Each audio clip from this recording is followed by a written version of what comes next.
ingin mendapatkan kemudahan dalam hidup, kenyamanan, kenikmatan, maka kunci yang pertama kata Allah, fokus baik-baik, perhatikan, ikutilah, temani, dempetin.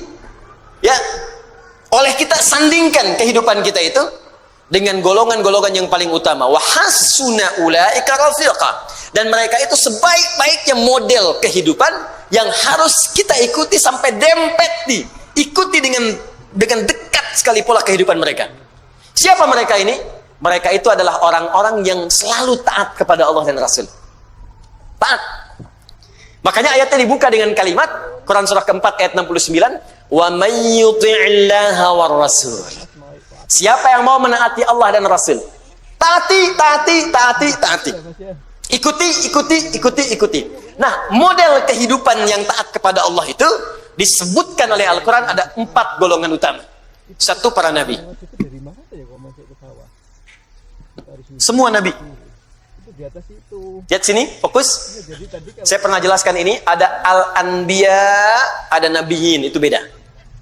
Surah ke-21 namanya apa? Al-anbiya. 22?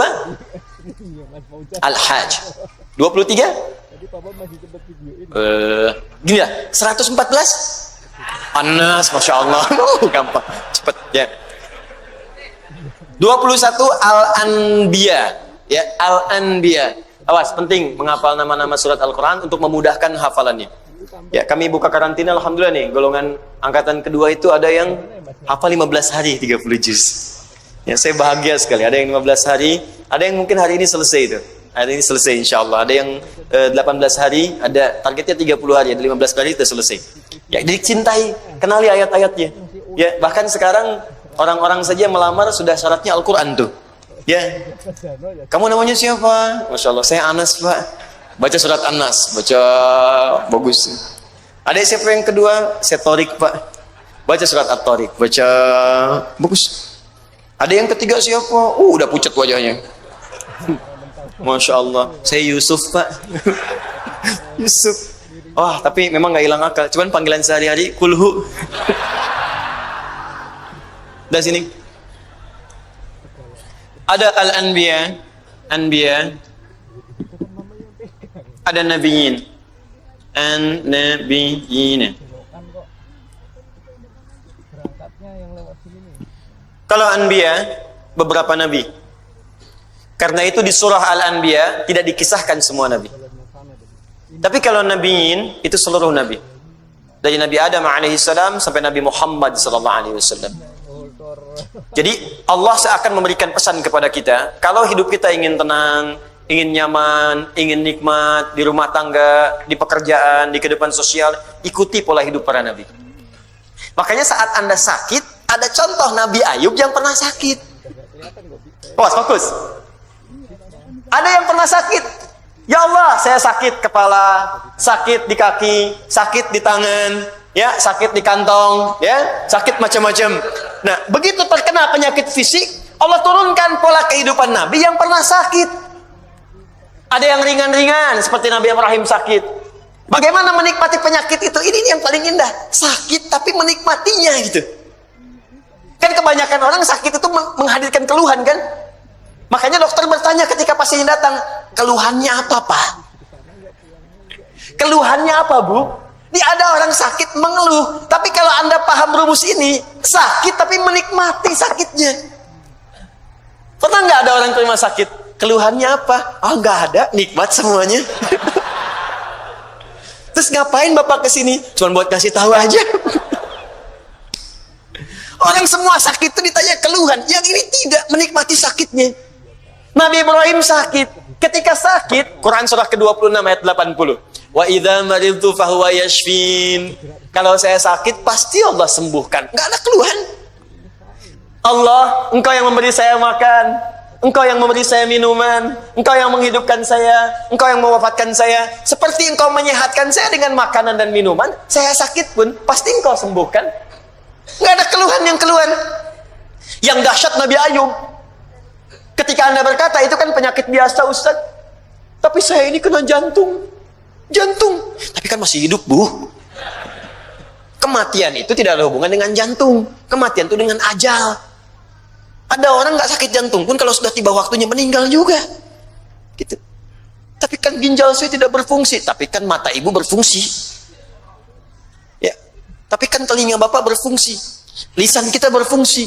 Maka ketika ada orang mengeluhkan penyakitnya, Allah turunkan penyakit yang paling dahsyat yang pernah dialami oleh seorang nabi, yang tidak pernah dirasakan oleh orang sebelumnya dan tidak akan pernah dialami oleh orang setelahnya.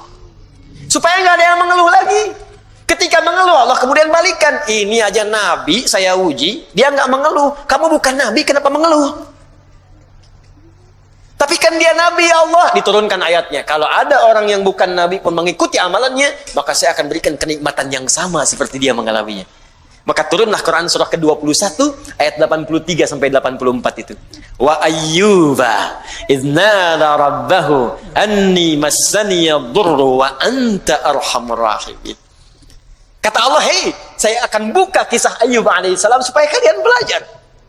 Ketika ia mulai bermohon kepada Allah, saat sakitnya mulai mengganggu dia untuk ibadah. Di saat sakitnya itu biasa, beliau nikmati aja. Nikmati, sholat ya sholat, ibadah ya ibadah, gak ada keluhan. Isinya bertanya, papa kenapa gak minta kepada Allah sembuhkan? Kata suaminya, berapa lama kita sehat dan senang? 20 tahun. Berapa lama kita diuji dengan sakit dan begini? 7 tahun. Nanti aja, kalau sudah sakitnya sama dengan sehat 20 tahun, baru saya minta kepada Allah. Saya malu dikasih sehat 20 tahun, saya senang. Kenapa ketika dikasih sakit untuk ibadah selama baru 7 tahun sudah mengeluh? Bukankah semuanya datang dari Allah untuk kita beribadah kepada Allah? Dikasih kaya 20 tahun, kita senang. Diuji dengan fakir baru 7 tahun sudah mengeluh. Saya malu. Nanti aja kalau ujiannya sudah serupa. Jadi bagi Nabi Ayub nggak ada bedanya. Harta ada, nggak ada harta, tetap ketaatan kepada Allah meningkat.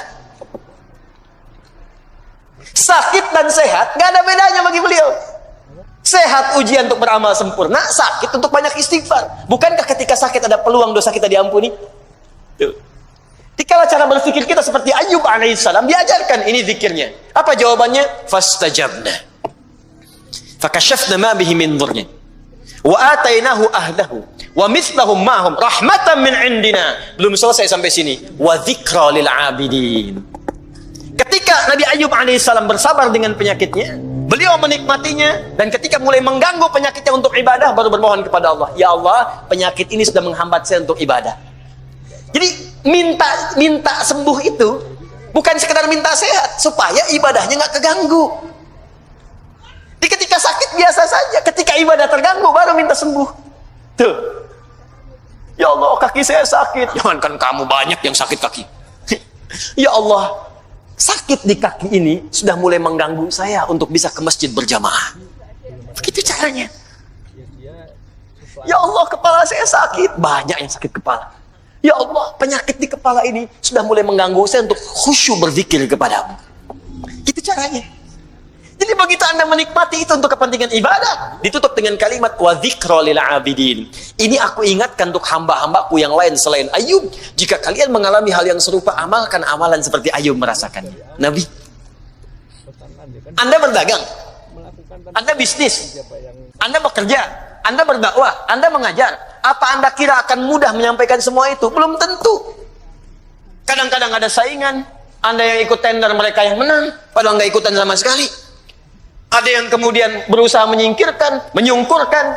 Ada yang mengajar juga, kadang-kadang ada yang menyoal. Bukan cuma Anda, bahkan ada seorang nabi namanya Yunus alaihissalam.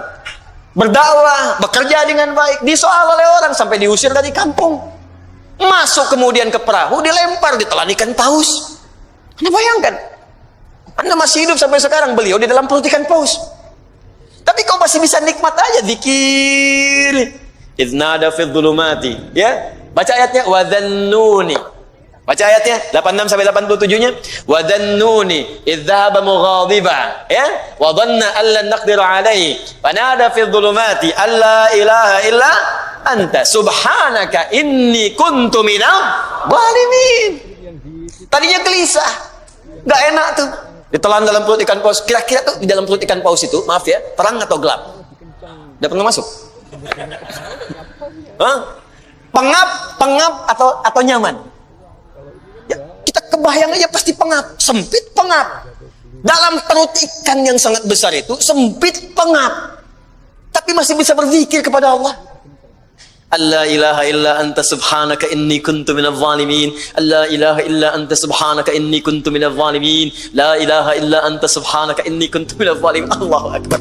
Apa jawabannya? Fastajabna lahu. Ya, wa najjaynahu minal gham. Perhatikan jawabannya. Tadi Nabi Yunus alaihissalam masuk ke dalam perut ikan paus. Tapi ketika dijawab doanya, jawabannya bukan mengeluarkan beliau dari perut ikan paus. Ya. Kalau mau konsisten, fastajabna lahu wa najjaynahu minal hut. Kami jawab doanya, kami bebaskan dia dari perut ikan itu, kami keluarkan. Tapi yang terjadi adalah kalimatnya indah. Fanajjaynahu minal ghammi. Gham.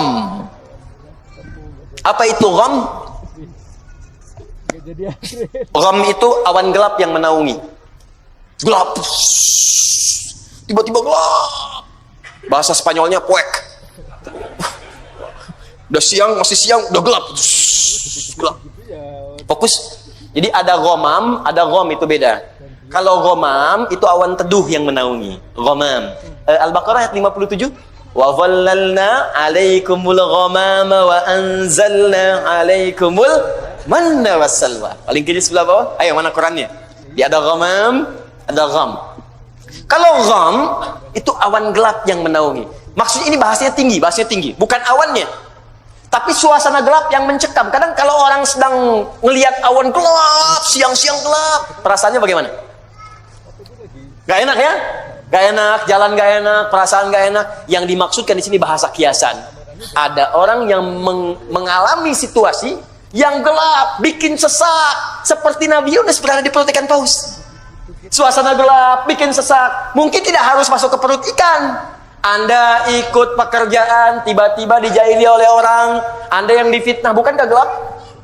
Pulang-pulang siang tapi sudah longlai, nyampe rumah nggak ada senyum. Anda yang ikut ujian, begitu mau wisuda, ada nilai yang hilang belum sampai, tiba-tiba gelap. Anda yang sudah mau lamaran, besok mau nikah, tiba-tiba pasangan berubah keputusan.